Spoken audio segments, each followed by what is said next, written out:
Geocaching blogs and websites. Here are a couple examples. That big one in the upper left-hand corner, I think you all know. Some of these other ones you might see. These are geocachers, just regular ones that I'm familiar with through different ones. The upper right is actually one of my blogs that you can go check out if you want. The other ones, it kind of hit me funny. Some of these other ones are people from other countries. The ones from Brazil, the Search Hunt, Gunny's Cache is actually up from New York.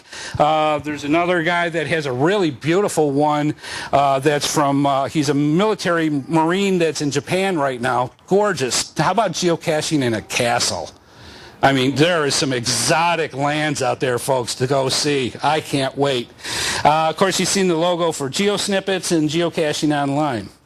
So there's lots of ways of getting information out about geocaching. Podcasts. You might recognize a couple of the people in there. That was actually taken, the picture was taken with Daryl and Dree. Last year, I came up here from North Carolina, and they did a Cachemaniacs interview with me, and I did a GeoSnippits interview with them, which you can see on YouTube, just to see. But some of the ones that are up there, the Geocaching Podcast, that's the one you witnessed today.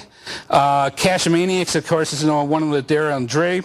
Podcaster Podcast is probably the most well-known podcast out there that I can think of. They've got a pretty huge audience. And of course, the Cachers of the Round Table also with Daryl. So if you can tell, he's him and X-Punk X and a lot of other people really try to get the geocaching community together. Podcasts are a great way if you... How many, just out of curiosity, how many people have actually listened to podcasts on the internet? That's not bad. That's not bad. And I'm sure over time that is going to grow. And it's because people like them that put those shows together every single week that we get to love to learn more about the sport. Geocaching videos. If you go to YouTube... there's about, and this is a number that I just pulled right off by putting geocaching in the search, there's about 1,200 geocaching videos out there on YouTube. That's a lot. And you know it's going to get more and more as the sport gets more popular. One of the more popular ones is Ice and Rise Geocaching Video Zine. He's up out of Prince George, Canada. He is way up in the Great White North. And he's got about 45 or so videos out there. They're very good. They're amazing videos. Yeah, and the last one you might have heard of once or twice, GeoSnippits. That was amazing. And if somebody would have told me, I'm in season 2 now with GeoSnippits, if somebody would have told me a year and a half ago that we would have had the response that we've had from geocachers all across the globe that want to learn more about geocaching, I would have laughed in their face. I would have said, you've got to be crazy. But it's built into what we're going to. Social networks. How many people here Twitter? Come on, don't be shy. Don't be closet Twitterers.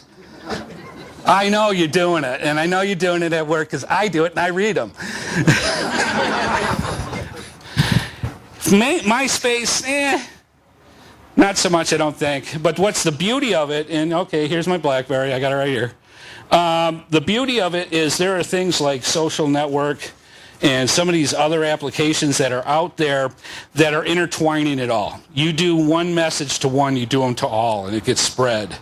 And no matter if you've got 5 friends or 500, they get their Facebook stuff, and yet your Twitter friends, they go and they get their stuff, and it spreads and it spreads and it spreads.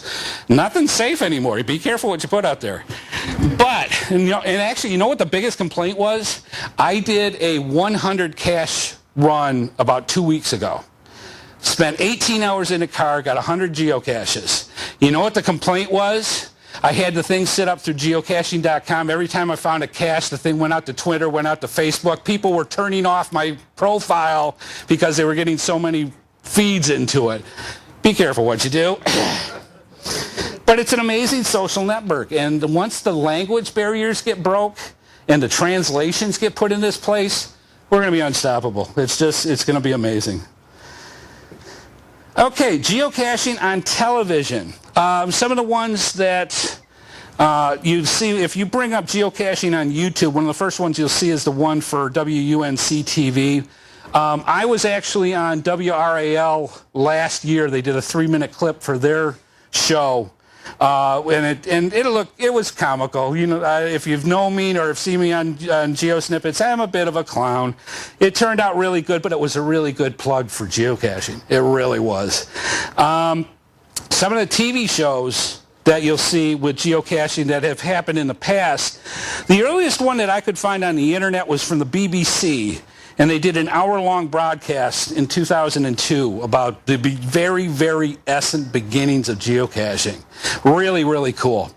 Some of the more recent ones that you'd see was on Law & Order SVU, Extreme Makeover Home Edition, and Law & Order Criminal Intent, all had geocachers based in it. So it's the awareness is starting to build, and that's really amazing to me. Again, with movies, you had I never saw Splinterheads as much. I don't know good, bad, or indifferent. Splinterheads was a movie on geocaching, and then, of course, Find Me the movie is actually an award-winning movie that I'm very proud to be associated with. Okay, the ugly. Let's talk. This is ripped right off of the top 10 list of the internet by putting in geocaching bomb.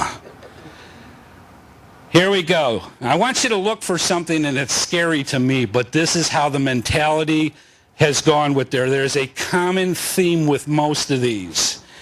Geocaching bomb scare. This was taken out of Canada.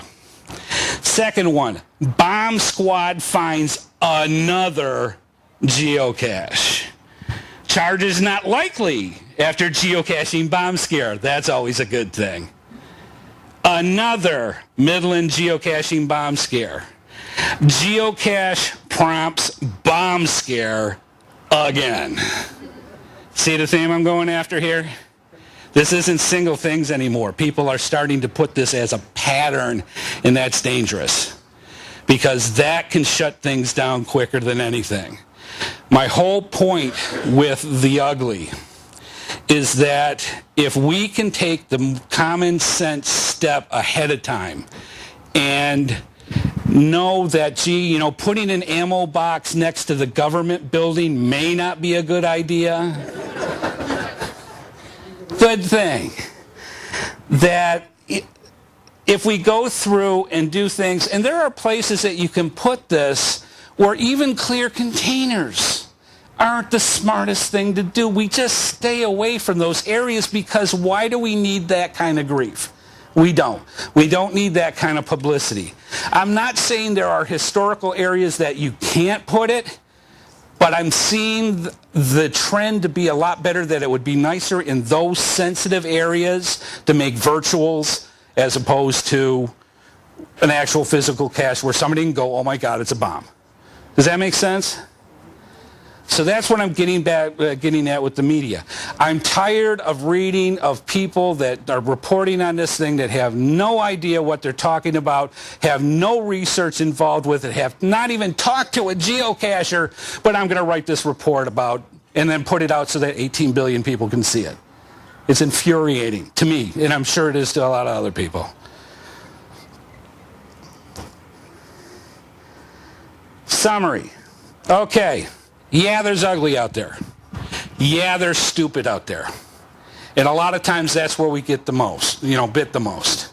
The point is, there is so much more good about geocaching than bad. That if we continuously go through in the media and say, this is what we're doing to help your environment. This is what we're doing to clean up your areas. This is what we're doing to get your families and your kids, away from the boob tube and out into the air to get better, healthier, learn about their history, learn about their environments, so much better. So like it says, keep up the good work for the people that do.